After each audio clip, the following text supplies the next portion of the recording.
even by the rule you have among yourselves, command still audience. Peace! Peace! Silence! Peace! Peace! Peace! Silence! Peace! You that have voice and credit with the number, command them to a stillness. A plague on them! They will not hold their peace! The devil cannot rule them! Then what a rough and riotous charge have you to lead those that the devil cannot rule. Good masters, hear me speak. Peace! Peace! Look, what you do offend, you cry upon. That is the peace. Not one of you here present, had there such fellows lived when you were babes, that could have topped the peace as now you would. The peace wherein you have till now grown up had been ta'en from you, and the bloody times could not have brought you to the state of men.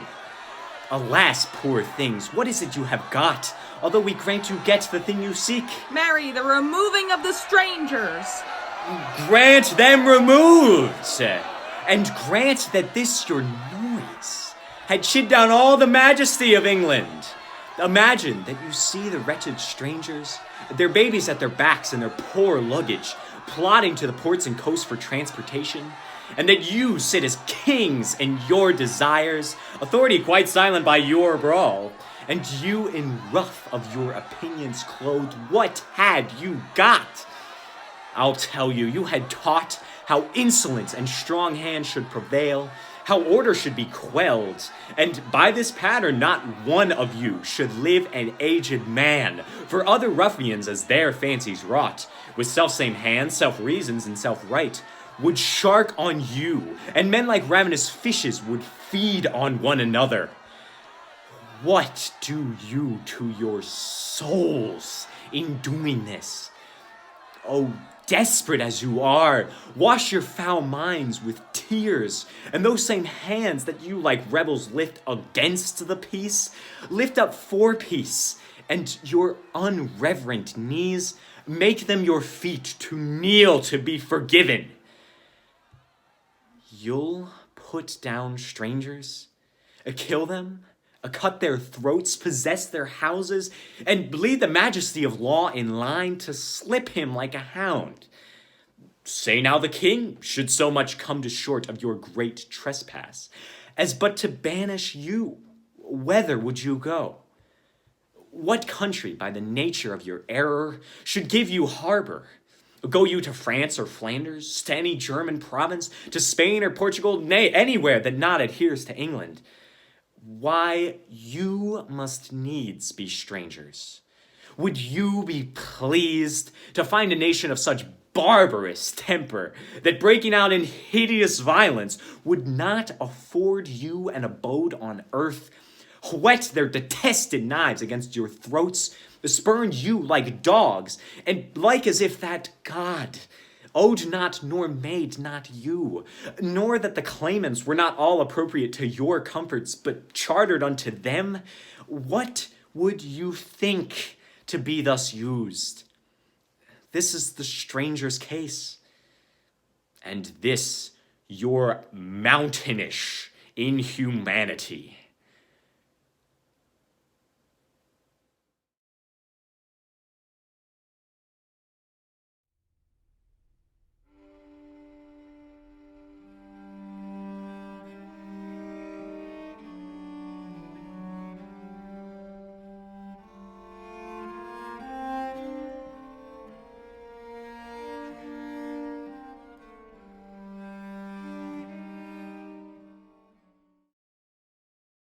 God save you, sir! Mine honored lord. My most dear lord. My excellent good friends, how dost thou, Guildenstern? Oh, Rosencrantz! Good lads, how do ye both? As the indifferent children of the earth. Happy in that we are not over happy. On fortune's cap we are not the very button. Nor the soles of her shoe. Neither, my lord. Then you live about her waist, or in the middle of her favor. Faith, her privates we. In the secret parts of fortune. Oh, most true, she is a strumpet. What's the news? None, my lord, but that the world's grown honest. Then is doomsday near. But your news is not true. Let me question more in particular. What have you, my good friends, deserved at the hands of fortune that she send you to prison hither? Prison, my lord. Denmark's a prison. Then is the world one. A goodly one in which there are many confines, wards, and dungeons, Denmark being one of the worst. We think not so, my lord. Why then, 'tis none to you, for there is nothing either good or bad, but thinking makes it so. To me, it is a prison.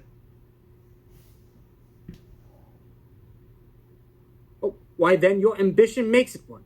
'Tis too narrow for your mind. Oh God, I could be bounded in a nutshell and kill myself the king of infinite space, were it not that I have bad dreams. Which dreams indeed are ambition, for the very substance of the ambitious is merely the shadow of a dream. A dream itself is but a shadow. Truly, and I hold ambition of so airy and light a quality that it is but a shadow's shadow. Then are our beggars' bodies, and our monarchs and outstretched heroes the beggars' shadows. Shall we to the court? For by my fay, I cannot reason. We'll wait upon you. No such matter. I will not sort you with the rest of my servants, for to speak to you like an honest man, I am most dreadfully attended. But in the beaten way of friendship, what make you at Elsinore? To visit you, my lord, no other occasion. Beggar that I am even poor in thanks. But I thank you. And sure, dear friends, my thanks are too dear a halfpenny. Were you not sent for? Is it your own inclining? Is it a free visitation? Come, deal justly with me. Come. Nay, speak. What should we say, my lord? Why, anything, but to the purpose. You were sent for, and there is a kind of confession in your looks, which your modesties have not craft enough to color. I know the good king and queen have sent for you. To what end, my lord? That you must teach me. But let me conjure you by the rights of our fellowship, by the consonancy of our youth, by the obligation of our ever-preserved love, and by what more dear, a better proposer could charge you withal. Be even and direct with me, whether you are sent for or no. What say you? Nay, that I have an eye of you. If you love me, hold not off. My lord, we were sent for. I will tell you why, so shall my anticipation prevent your discovery, and your secrecy to the king and queen moult no feather. I have of late, but wherefore, I know not, lost all my mirth, foregone all custom of exercise, and indeed, it goes so heavily with my disposition, that this goodly frame, the earth, seems to me a sterile promontory.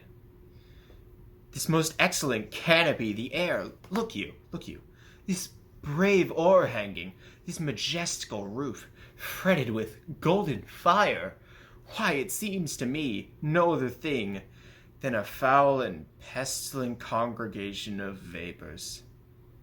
What a piece of work is a man! How noble in reason, how infinite in faculty, in form and moving, how express and admirable. In action, how like an angel. In apprehension, how like a god. The beauty of the world, the paragon of animals, and yet, to me, what is this quintessence of dust? Man delights not me. No, nor woman neither, though by your smiling you seem to say so. My lord, there is no such stuff in my thoughts. Why did you laugh when I said, man delights not me? To think, my lord, if you delight not in man, what Lenten entertainment the players shall receive from you. We coted them on the way, and hither are they coming to offer you service. He that plays the king shall be welcome. His majesty shall have tribute of me.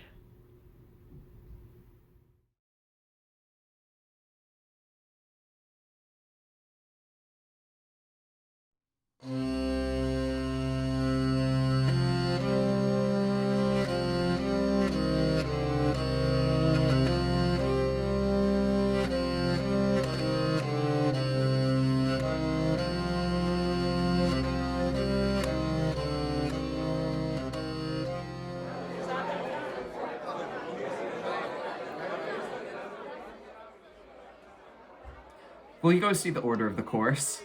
Not I. I pray you do. I'm not gainsome. I do lack some part of that quick spirit that is in Antony. Let me not hinder, Cassius, your desires. I'll leave you. Brutus, I do observe you now of late. I have not from your eyes that gentleness and show of love as I was wont to have. You bear too stubborn and too strange a hand over your friend that loves you. Cassius, be not deceived. If I have veiled my look, I turn the trouble of my countenance merely upon myself. Vexed I am of late with passions of some difference, conceptions only proper to myself, which give some soil perhaps to my behaviors. But let therefore not my good friends be grieved, among which number, Cassius, be you one, nor construe any further my neglect, than that poor Brutus with himself at war forgets the shows of love to other men. Then, Brutus, I have much mistook your passion, by means whereof this breast of mine hath buried thoughts of great value, worthy cogitations. Tell me, good Brutus, can you see your face? No, Cassius, for the eye sees not itself, but by reflection, by some other things. 'Tis just. And it is very much lamented, Brutus, that you have no such mirrors as will turn your hidden worthiness into your eye, that you might see your shadow. I have heard, where many of the best respect in Rome, except immortal Caesar, speaking of Brutus, and groaning underneath this age's yoke, have wished that noble Brutus had his eyes. Into what dangers would you lead me, Cassius? That you would have me seek into myself for that which is not in me. Therefore, good Brutus, be prepared to hear, and since you know you cannot see yourself so well as by reflection, I, your glass, will modestly discover to yourself that of yourself which you yet know not of. And be not jealous on me, gentle Brutus. Were I a common laughter, or did use to stale with ordinary oaths my love to every new protester, if you know that I do fawn on men and hug them hard, and after scandal them, or if you know that I profess myself in banqueting to all the rout, then hold me dangerous. What means the shouting? I do fear the people choose Caesar for their king. I do fear it? Then must I think you would not have it so? I would not, Cassius, yet I'd love him well. But wherefore do you hold me here so long? What is it that you would impart to me? If it be aught toward the general good, set honor in one eye and death in the other, and I will look on both indifferently. For let the gods so speed me as I love the name of honor more than I fear death. I know that virtue to be in you, Brutus, as well as I do know your outward favor. Well, honor is the subject of my story. I cannot tell what you and other men think of this life, but for my single self, I had as lief not be as live to be in awe of such a thing as I myself. I was born free as Caesar, so were you. We both have fed as well, and we can both endure the winter's cold as well as he. For once, upon a raw and gusty day, the troubled Tiber chafing with her shores, Caesar said to me, "Darest thou, Cassius, now leap in with me into this angry flood and swim to yonder point?" Upon the word, accoutred as I was, I plunged in, and bade him follow, so indeed he did. The torrent roared, and we did buffet it with lusty sinews, throwing it aside, and stemming it with hearts of controversy. But ere we could arrive the point proposed, Caesar cried, "Help me, Cassius, or I sink!" I, as Aeneas, our great ancestor, did from the flames of Troy upon his shoulder the old Anchises bear, so from the waves of Tiber did I the tired Caesar. And this man is now become a god, and Cassius is a wretched creature, and must bend his body, if Caesar carelessly, but not on him. He had a fever when he was in Spain, and when the fit was on him, I did mark how he did shake. 'Tis true, this god did shake. His coward lips did from their color fly, and that same eye, whose bed doth awe the world, did lose his luster. I did hear him groan. I, and that tongue of his that bade the Romans mark him and write his speeches in their books. "Alas," it cried, Give me some drink, Titinius! As a sick girl. Ye gods, it doth amaze me. A man of such feeble temper should so get the start of the majestic world and bear the palm alone. Another general shout. I do believe that these applauses are for some new honors that are heaped on Caesar. Why, man, he doth bestride the narrow world like a colossus, and we petty men walk under his huge legs and peep about to find ourselves dishonorable graves. Men, at some time, are masters of their fates. The fault, dear Brutus, is not in our stars, but in ourselves, that we are underlings, Brutus and Caesar. What should be in that Caesar? Why should that name be sounded more than yours? Write them together, yours is as fair a name. Sound them, it doth become the mouth as well. Weigh them, it is as heavy. Conjure with them, Brutus will start a spirit as soon as Caesar. Now in the names of all the gods at once, upon what meat doth this our Caesar feed, that he is grown so great? Age! Thou art shamed! Rome, thou hast lost the breed of noble bloods. When went there by an age since the great flood, but it was famed with more than one man? When could they say till now that talked of Rome, that her wide walks encompassed but one man? Now it is Rome indeed, and room enough, when there is in it but one only man. That you do love me, I am nothing jealous. What you would work me to, I have some aim. How I have thought of this, and of these times I shall recount hereafter. For this present, I would not so, with love I might entreat you, be any further moved. What you have said, I will consider. What you have to say, I will with patience hear, and find a time both meet to hear and answer such high things. Till then, my noble friend, chew upon this. Brutus had rather be a villager than to repute himself a son of Rome under these hard conditions, as this time is like to lay upon us. I am glad that my weak words have struck but thus much show of fire from Brutus. For this time I will leave you. Tomorrow, if you please to speak with me, I will come home to you. Or, if you will, come home to me, and I will wait for you. I will do so. Till then, think of the world. Well, Brutus, thou art noble. Yet, I see, thy honorable metal may be wrought from that it is disposed. Therefore it is meet that noble minds keep ever with their likes, for who's so firm that cannot be seduced? Caesar doth bear me hard, but he loves Brutus. If I were Brutus now, and he were Cassius, he should not humor me.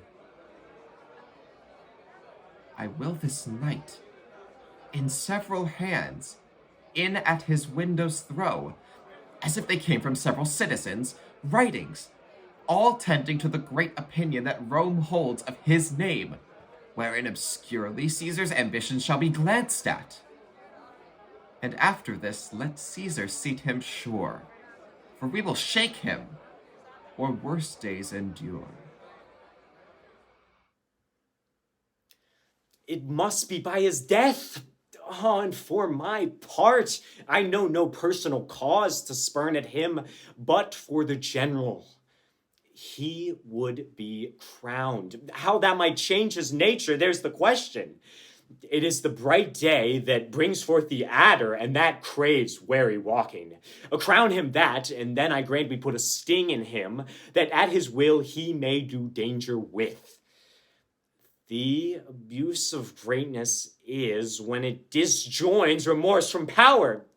Oh, and to speak truth of Caesar, I have not known when his affection swayed more than his reason. Oh, but 'tis a common proof that lowliness is young ambition's ladder, whereto the climber upward turns his face. But when he once attains the utmost round, he then unto the ladder turns his back. looks into the clouds, scorning the base degrees by which he did ascend. So Caesar may, then lest he may prevent. And since the quarrel will bear no color for the thing he is, fashion it thus, that what he is augmented would run to these and these extremities, and therefore think him as a serpent's egg, which hatched would as his kind grow mischievous and kill him in the shell.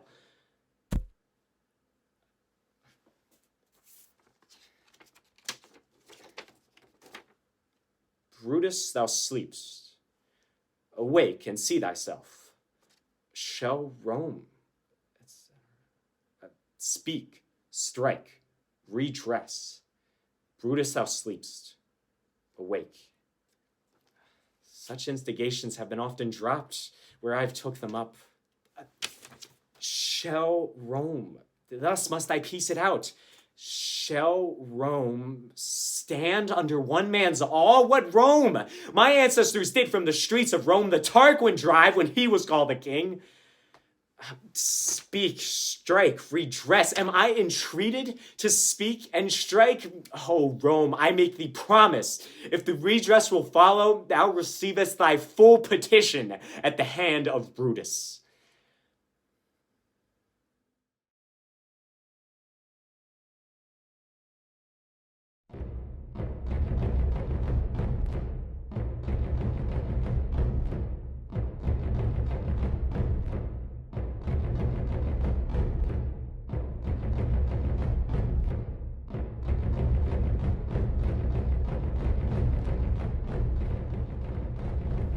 Now all the youth of England are on fire, and silken dalliance in the wardrobe lies. Now thrive the armorers, and honor's thought reigns solely in the breast of every man, for now sits expectation in the air. The French, advised by good intelligence of this most dreadful preparation, shake in their fear, and with pale policy seek to divert the English purposes. O England, model to thy inward greatness, like little body with a mighty heart, what mightst thou do that honor would thee do, were all thy children kind and natural? But see, thy fault France hath in thee found out a nest of hollow bosoms, which he fills with treacherous crowns, and 3 corrupted men have for the guilt of France, O guilt indeed, confirmed conspiracy with fearful France, and by their hands this grace of kings must die. The sum is paid, the traitors are agreed, the king is set from London, and the scene is now transported, gentles, to Southampton. For God his grace is bold to trust these traitors. They shall be apprehended by and by. How smooth and even they do bear themselves, as if allegiance in their bosoms sat, crowned with faith and constant loyalty. The king hath note of all that they intend, by interception which they dream not of. Nay, but the man that was his bedfellow, whom he hath dulled and cloyed with gracious favours, that he should for a foreign purse so sell his sovereign's life to death and treachery. Now sits the wind fair, and we will aboard, my lord of Cambridge and my kind lord of Masham, and you, my gentle knight, give me your thoughts. Think you not that the powers we bear with us will cut their passage through the force of France? No doubt, my liege, each man do his best.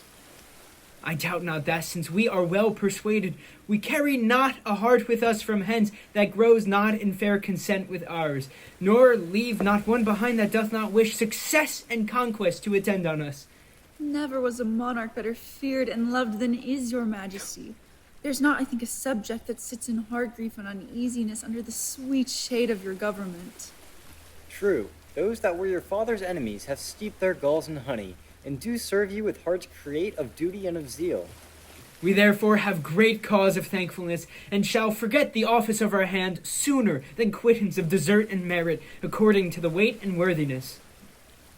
So service shall with steeled sinews toil, and labor shall refresh itself with hope, to do your grace incessant services. We judge no less. Uncle of Exeter, enlarge the man committed yesterday that railed against our person. We consider it was excess of wine that set him on, and on his more advice, we pardon him. That's mercy, but too much security. Let him be punished, sovereign, lest example breed by his sufferance more of such a kind. Oh, let us yet be merciful. So may your highness, and yet punish too. Sir, you show great mercy if you give him life, after the taste of much correction. Alas, your too much love and care of me are heavy orisons against this poor wretch. If little faults proceeding on distemper shall not be winked at, how shall we stretch our eye when capital crimes, chewed, swallowed, and digested, appear before us? We'll yet enlarge that man, though Cambridge, Scroop, and Grey, in their dear care and tender preservation of our person, would have him punished. And now to our French causes. Who are the late commissioners? I won, my lord. Your highness bade me ask for it today. So did you me, my liege. And I, my royal sovereign. Then Richard, Earl of Cambridge, there is yours. There yours, Lord Scroop of Masham, and Sir Knight, Grey of Northumberland. This same is yours. Read them, and know, I know, your worthiness. My Lord of Westmoreland and Uncle Exeter, we will aboard tonight. Why, how now, gentlemen? What see you in those papers that you lose so much complexion? Look ye how they change! Their cheeks are paper. Why, what read you there that have so cowarded and chased your blood out of appearance? I do confess my fault, and do submit me to your highness' mercy. To which we all appeal. The mercy that was quick in us but late by your own counsel is suppressed and killed. You must not dare for shame to talk of mercy. For your own reasons turn unto your bosoms as dogs upon their masters, worrying you. See you, my princes and my noble peers, these English monsters. My lord of Cambridge, here you know how apt our love was to accord, to furnish with all appurtenance belonging to his honor, and this man hath for a few light crowns lightly conspired and sworn unto the practices of France to kill us here in Hampton, to the which this knight no less for bounty bound to us than Cambridge is hath likewise sworn. But oh, what shall I say to thee, Lord Scroop, thou cruel, ingrateful savage, and inhuman creature, thou that didst bear the key of all my counsels, that knewst the very bottom of my soul, that almost mightst have coined me into gold, wouldst thou have practised on me for thy use? May it be possible that foreign hire could out of thee extract one spark of evil that might annoy my finger? 'Tis so strange that though the truth of it stands off as gross, as black and white, my eye will scarcely see it. Oh, how hast thou with jealousy infected the sweetness of affiance? Show men dutiful? Why, so didst thou. Seem they grave and learned? Why, so didst thou. Seem they religious? Why, so didst thou. Or are they spare in diet, free from gross passion or of mirth or anger, constant in spirit, not swerving with the blood, garnished and decked in modest compliment? Such and so finely bolted didst thou seem, and thus thy fall has left a kind of blot to mark the full-fraught man, and best endued with some suspicion. I will weep for thee, for this revolt of thine, methinks, is like another fall of man.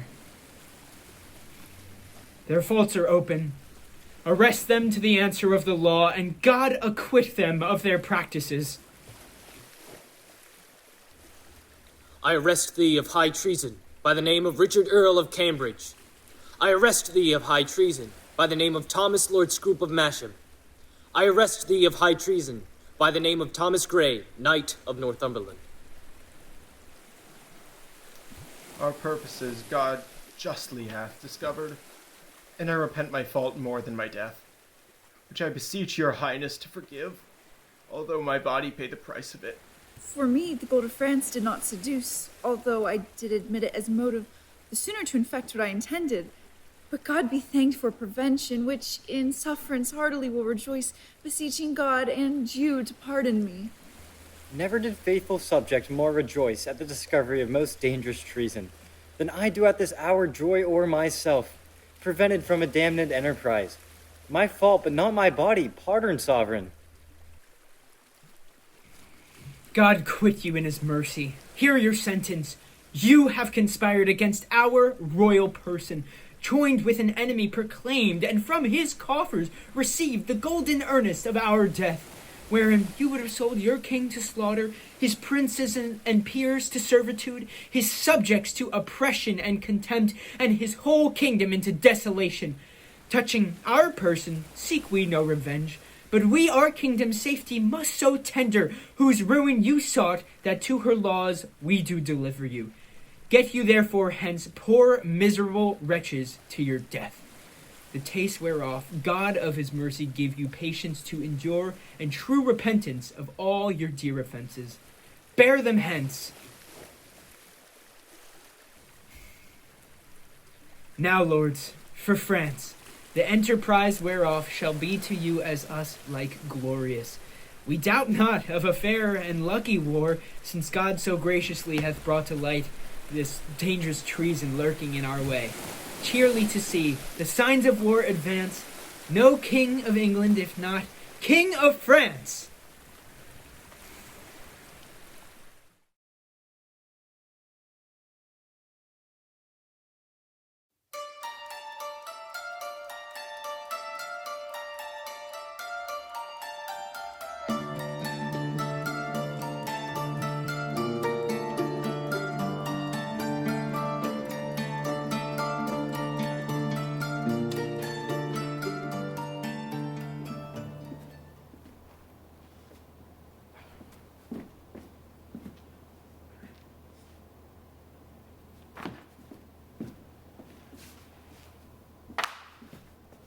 When I would think and pray, I pray and think, to several subjects, heaven hath my empty words, whilst my invention, hearing not my tongue, anchors on Isabel.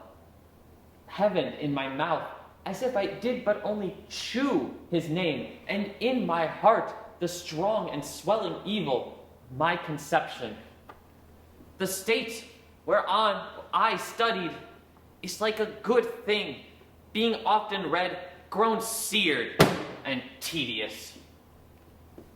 Yea, my gravity, wherein, let no man hear me, I take pride, could I with boot change for an idle plume, which the air beats for vain. O place, O form, how often dost thou with thy case, thy habit, wrench awe from fools and tie the wiser souls to thy false seeming. Blood, thou art blood, let's write good angel on the devil's horn. How now, who's there? One, Isabel, a sister, desires access to you.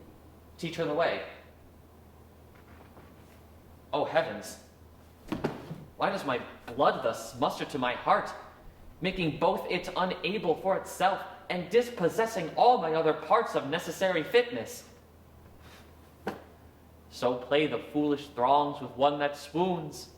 Come all to help him, and so stop the air, by which he should revive. How now, fair maid?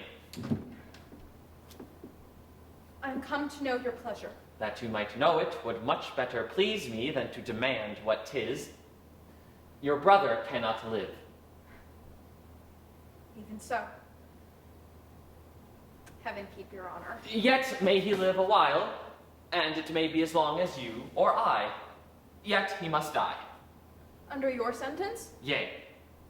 When, I beseech you, that in his reprieve, longer or shorter, he may be so fitted that his soul sicken not. Huh? Fie these filthy vices. It were as good to pardon him that hath from nature stolen a man already made, as to remit their saucy sweetness that do coin heaven's image in stamps that are forbid. 'Tis all as easy falsely to take away a life true made, as to put metal in restrained mints to make a false one.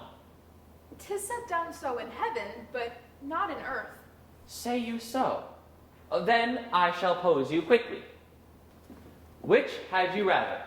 that the most just law now took your brother's life, or, to redeem him, give up your body to such sweet uncleanness as she that he hath stained. Sir, believe this. I had rather give my body than my soul. I talk not of your soul. Our compelled sins stand more for number than for account. How say you? Nay, I'll not warrant that, for I can speak against the thing I say. Answer to this. I, now the voice of the recorded law, pronounce a sentence on your brother's life. Might there not be a charity in sin to save this brother's life? Please you to do it. I'll take it as a peril to my soul. It is no sin at all, but charity. Pleased you to do't, at peril of your soul, were equal poise of sin and charity. That I do beg his life. If it be sin, heaven let me bear it. You granting of my suit, if that be sin, I'll have it added to my morn prayer, to have it added to the fault of mine, and nothing of your answer. Nay, but hear me.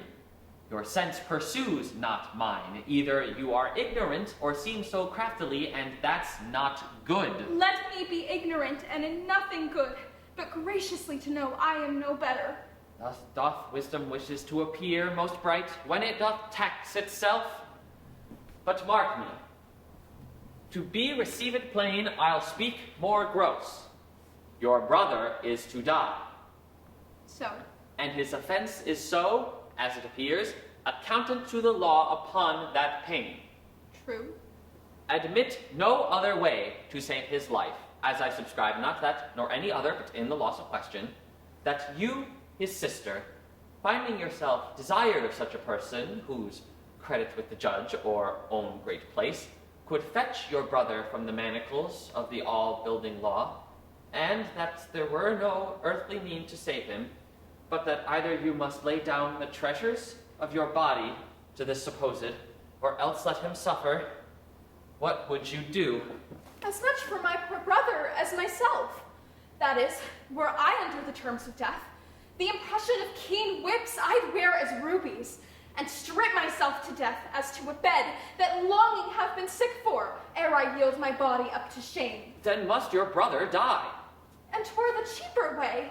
Better it were a brother died at once, than that a sister, by redeeming him, should die forever. Were not you then as cruel as the sentence that you have slandered so? Ignominy and ransom and free pardon are of two houses. Lawful mercy is nothing kin to foul redemption. You seemed of late to make the law a tyrant, and rather proved the sliding of your brother a merriment than a vice. Oh, pardon me, my lord. It oft falls out. To have what we would have, we speak not what we mean. I something do excuse the thing I hate, for his advantage that I dearly love. We are all frail. Else let my brother die, if not of fettery, but only he owe, and succeed thy weakness. Nay, women are frail too. Aye, as the glasses where they view themselves, which are as easy broke as they make forms. Women, help heaven. Men their creation mar in profiting by them. Nay, call us 10 times frail, for we are soft as our complexions are, and credulous to false prints. I think it well. And from this testimony of your own sex, since I suppose we are made to be no stronger than faults may shape our frames, let me be bold. I do arrest your words. Be that you are, that is a woman. If you be more, you're none. If you be one, as you are well expressed by all external warrants, show it now, by putting on the destined livery. I have no tongue but one. Gentle my lord, let me entreat you speak the former language. Plainly conceive, I love you. My brother did love Juliet, and you tell me he shall die for He it. shall not, Isabel, if you give me love. I know your virtue hath license in it, which seems a little fouler than it is to pluck on others. Believe me on mine honor, my words express my purpose. Huh! Little honor, to be much believed, and most pernicious purpose. Seeming. I will proclaim thee, Angelo. Look for it.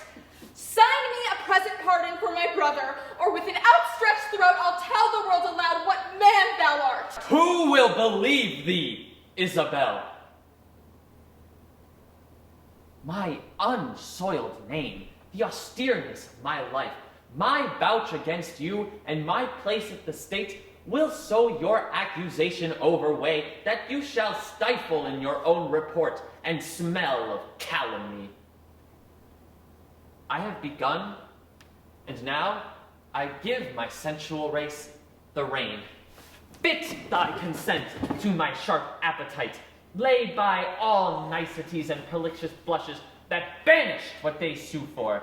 Redeem thy brother by yielding thy body up to my will, or else he must not only die the death, but thy unkindness shall his death draw out to lingering sufferance. Answer me tomorrow, or by the affection that now guides me most, I'll prove a tyrant to him.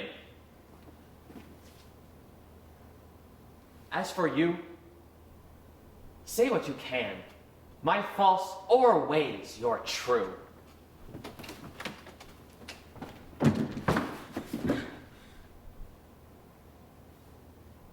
whom should I complain? Did I tell this? Who would believe me? Oh, perilous mouths, that bear in them one and the self-same tongue, either of condemnation or reproof, bidding the law make curtsy to their will, poking both right and wrong to the appetite, to follow as it draws. All to my brother, though he have fallen by the prompture of the blood, yet hath he in him such a mind of honor, that had he 20 heads to tender down on 20 bloody blocks, he'd yield them up, before his sister should her body stoop to such abhorred pollution. Then Isabel live chaste, and brother die. More than our brother is our chastity. I'll tell him yet of Angelo's request, and fit his mind to death for his soul's rest.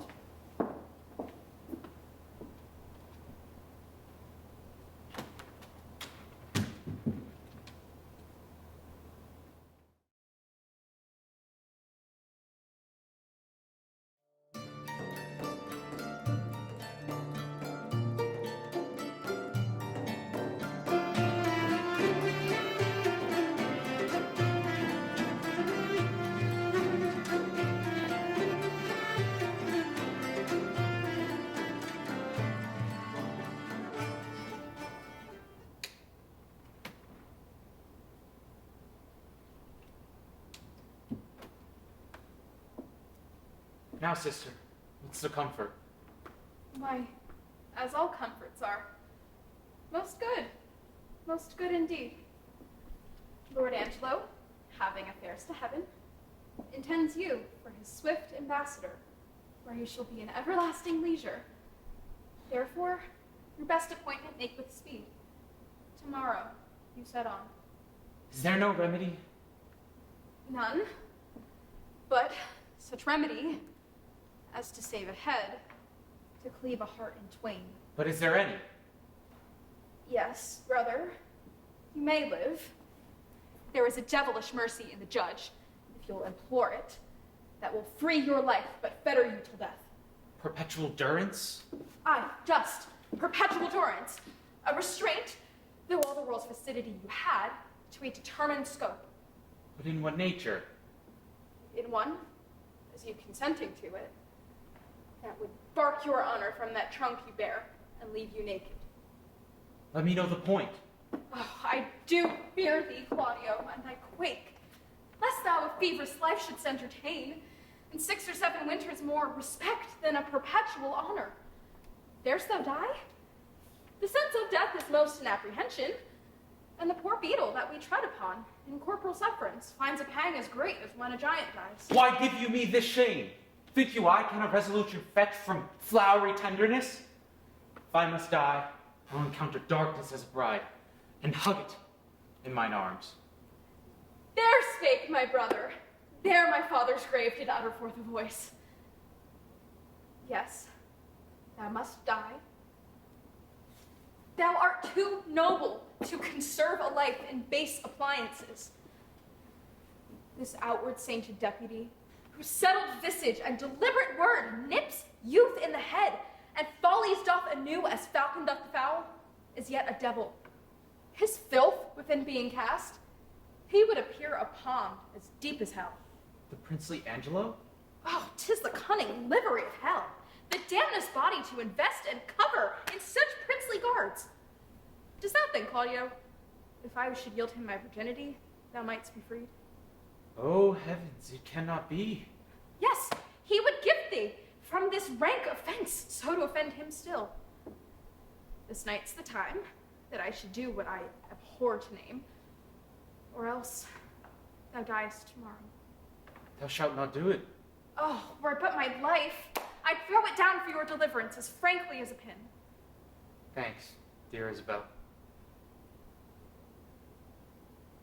Be ready, Claudio, for your death tomorrow. Yes. Has he affections in him that thus can make him bite the law by the nose when he would force it? Sure, it is no sin, or of the deadly seven, it is the least. Which is the least? If it were damnable, he being so wise, why would he for the momentary trick be perdurably fined? Oh, Isabel! What spake my brother? Death is a fearful thing. And shame in life a hateful. Aye, but to die and go we know not where, to lie in cold obstruction and to rot, this sensible warm motion to become a kneaded clod, and delighted spirit to bathe in fiery floods, or to reside in thrilling region of thick-ribbed ice, to be imprisoned in the viewless winds and blown with restless violence round about the pendant world, to be worst and worst of those that lawless and uncertain thought imagine howling, 'tis too horrible. The weariest and most loathed worldly life that age, ache, penury, and imprisonment can lay on nature is a paradise to what we fear of death. Alas, alas. Sweet sister, let me live. What sin you do to save a brother's life, nature dispenses with the deed so far that it becomes a virtue. Oh, you beast! Oh, faithless coward! Dishonest wretch! Wilt thou be made a man out of my vice? Is not a kind of incest to take life from thine own sister's shame? Oh, what should I think? Heaven shield my mother played my father fair, for such a warped slip of wilderness ne'er issued from his blood. Take my defiance, die, perish. Might but my bending down reprieve thee of thy fate? It should proceed. I'll pray 1,000 prayers for thy death, no word to save thee. Nay, hear me, Isabel. Oh, fie. Thy sin's not accidental, but a trade. Mercy to thee would prove itself a bond. 'Tis best that thou diest quickly. Oh, hear me, Isabella!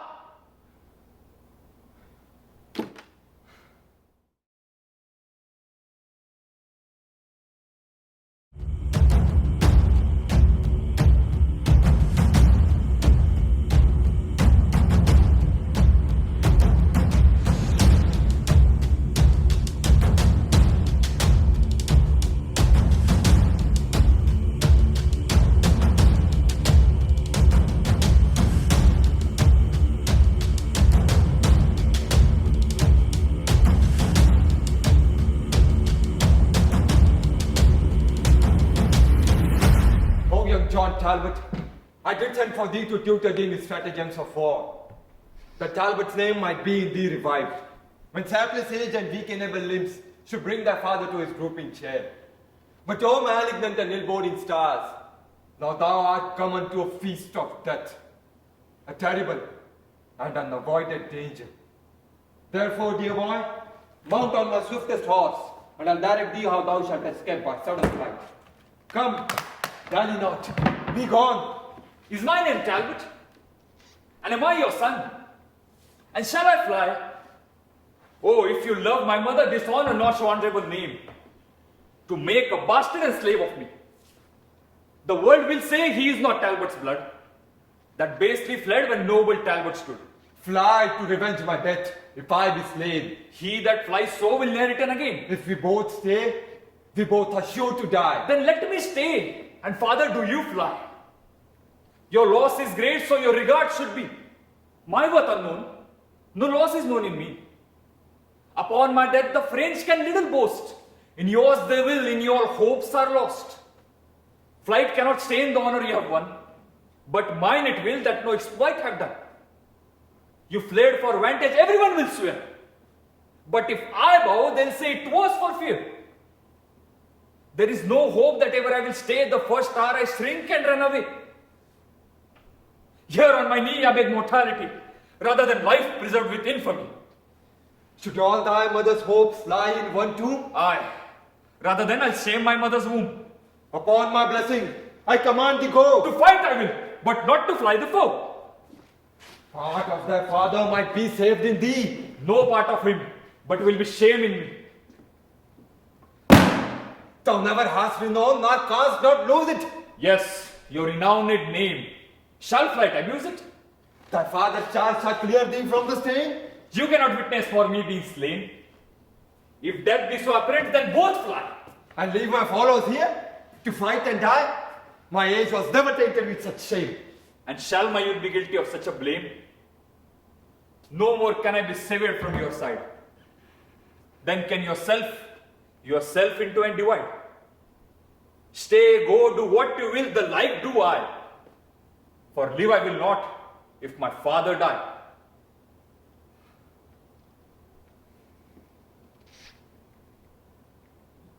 Then here I take my leave of thee, fair son, born to eclipse thy life this afternoon. Come, side by side, together live and die, and soul with soul, from France to heaven fly.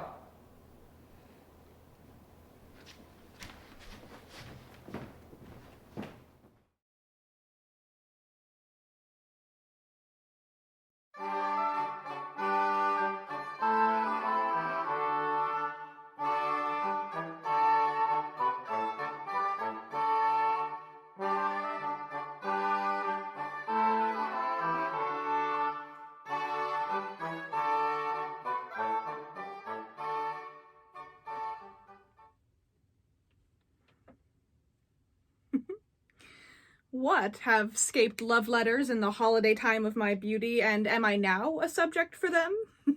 Let me see. Ask me no reason why I love you, for though love use reason for his physician, he admits him not for his counselor. You are not young. No more am I. Go to, then, their sympathy. You are merry, so am I. Ha ha, then there's more sympathy. You love sack, and so do I. Would you desire better sympathy? Let it suffice thee, Mistress Page, at the least if the love of soldier can suffice, that I love thee. I will not say pity me, 'tis not a soldier-like phrase, but I say love me. By me, thine own true knight, by day or night, or any kind of light, with all his might for thee to fight. John Falstaff? What a Herod of Jewry is this? O wicked, wicked world, one that is well nigh worn to pieces with age to show himself a young gallant?